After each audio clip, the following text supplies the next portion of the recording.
Hello everyone and welcome to another News Coolum video and just a short low edit update. So I went ahead and got a new set of tires for my Chevrolet Bolt EV. Now we're sitting at a little over 171,000 miles now, and for those of you who sort of followed the progress of my car, this is now the fourth set of tires that I'm going through. So going on to 4 tires after 170,000 miles, so averaging somewhere about 55,000 miles per tire, I think is what it would work out to. Not quite the 60,000 miles that I was getting out of the first 2 sets of Michelin Energy Savers that I had. The Continentals were the third set that I just replaced, and those only got looks like about 50,000 miles out of them.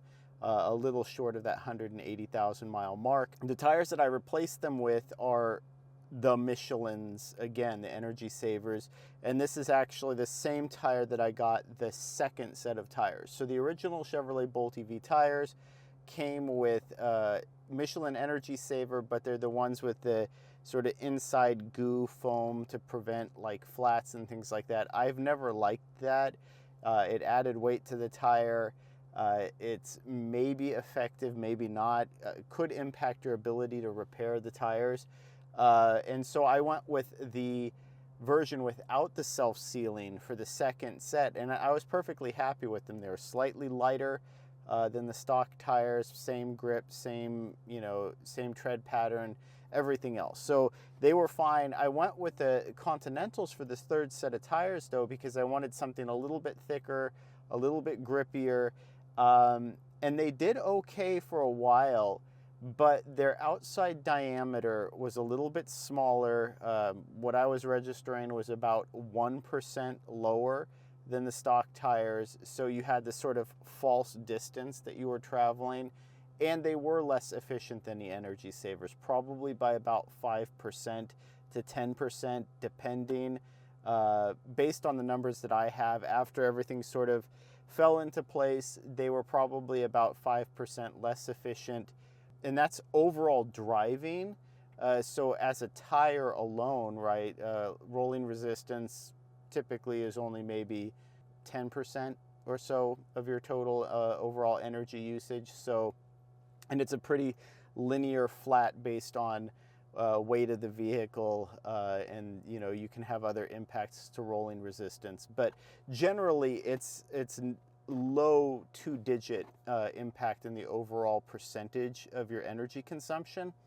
So for that to have a 5% impact on the overall efficiency means that those Continentals were significantly less efficient than these Energy Savers. And I think these Energy Savers from Michelin really are, the AS in particular, really are the gold standard for electric vehicle tire efficiency.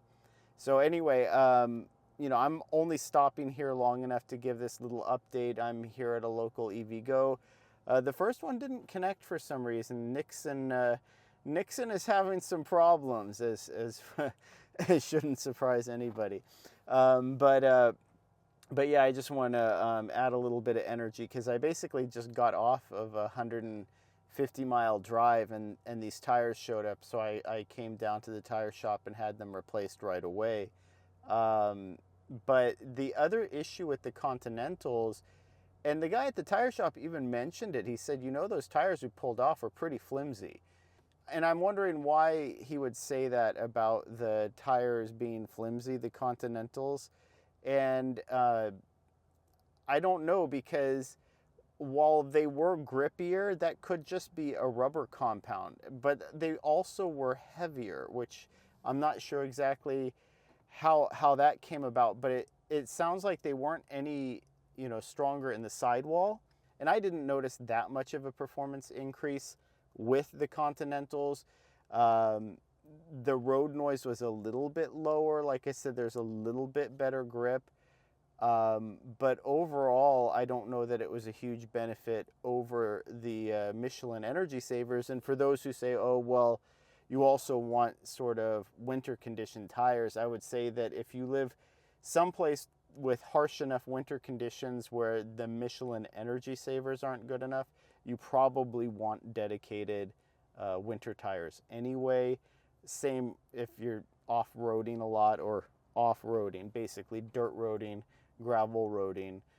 If the Michelin Energy Savers aren't robust enough, grippy enough, big enough tread blocks, then get some dedicated all-terrain or off-road tires. But that being said, yeah, the Continentals did seem a little bit flimsy, and the guy at the tire shop kind of corroborated that. But also the other reason why I had to get rid of them a little bit early is they started losing air. And that's an odd behavior. The only time I've had that happen with the Michelins is when there was actually a puncture that was fixable.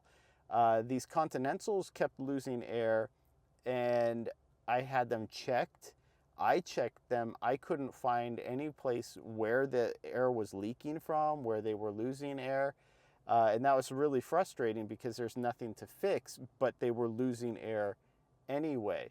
And so it got to a point where I even stopped rotating them, because the two of them that were losing air the most rapidly, I was just leaving in the back.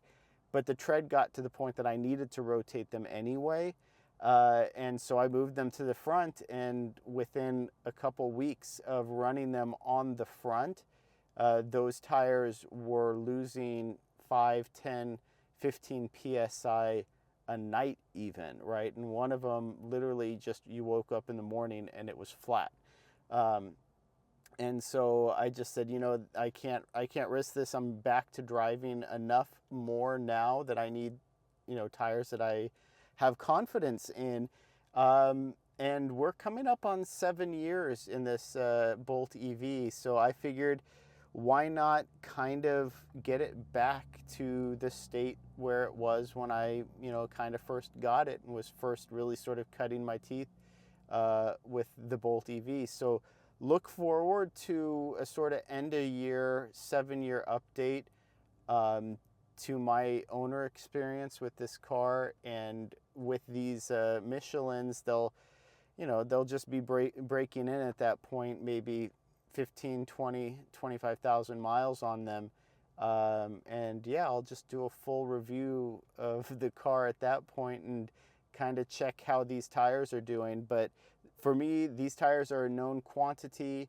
Like I said, I just ordered them, had them shipped and installed, and now, you know, I'm sitting at an EVgo charger. One of the BTC power units isn't working, and the other one is charging me up just fine. But I got to do some shopping, and then I'm heading home. But yeah, I'll keep you posted. Maybe I'll do another efficiency check just to make sure that I'm not crazy about the difference that just these tires alone made versus those Continental Pure Contacts. And then yeah, that's about all I have for now. I hope you're enjoying the Bolt EV saga, and like I said, I will be providing a bit of updates, just long-term ownership experience. I don't think there's a whole lot of 7-year Bolt EV owners left out there who've had a full battery replacement, who are still actively driving their cars. I mean, there's some people with more miles than me. Like I said, I'm at a measly 171,000 right now, but that should be close to almost 200,000 by the end of the year. So if you enjoy this video, please like and subscribe. It really does help out the channel. And thank you for watching.